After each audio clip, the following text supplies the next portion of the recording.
woman's place is not at home.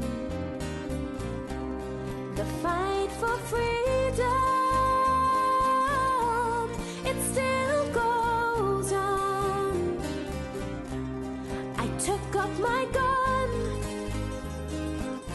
and to freedom's day I pledge to fight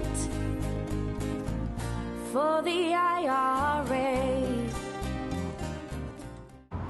On the 5th of July, thousands of women and children marched from the Andersontown area and other areas with food and local supplies for the local people. They marched down to the curfew zone. They broke through the curfew. These women faced down the might of the British Army. They led the way when many others couldn't find a strategy to break through the curfew. This mural that's being unveiled today is a testament to the brave and often unsung contribution of the women of the Laurel Falls area and all of Ireland in the fight for Irish freedom. Women were, and always will be, the part and backbone of this struggle. We're not just the tea makers or dishwashers, we're the very heartbeat of this struggle. This week marks the anniversary of the breaking of the Falls Road curfew, imposed on the area by the British Army. 3,000 British soldiers sealed off the area, imposing a curfew that would last for 36 hours. In doing this, it enabled them to carry out heavy-handed house searches looking for Republican weaponry.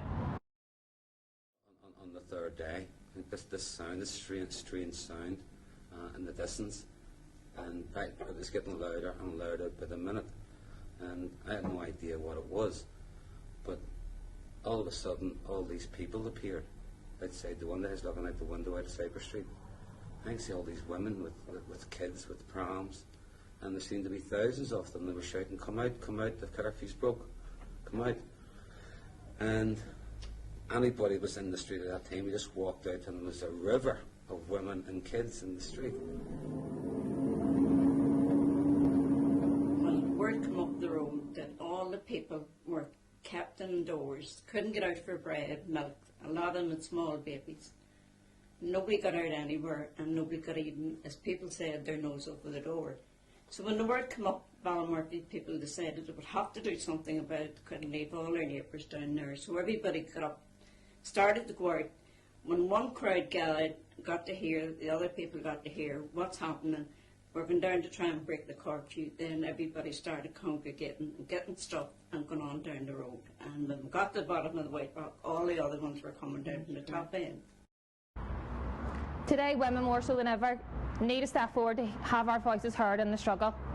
That's why I'm encouraging any woman to join RNU. I'm just going to read out a wee quote here from Lily Hall, one of the women who was involved in breaking of the curfew. She said, when we heard all our people down the road were cornered in, we all rose with vengeance down the road to help our own people. But when we got down, we weren't afraid. The soldiers were more taken aback. They were scared because they didn't think that the people had risen.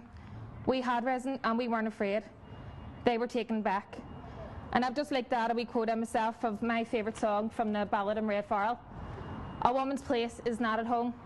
The fight for freedom still goes on. Chucky Arla. Yeah!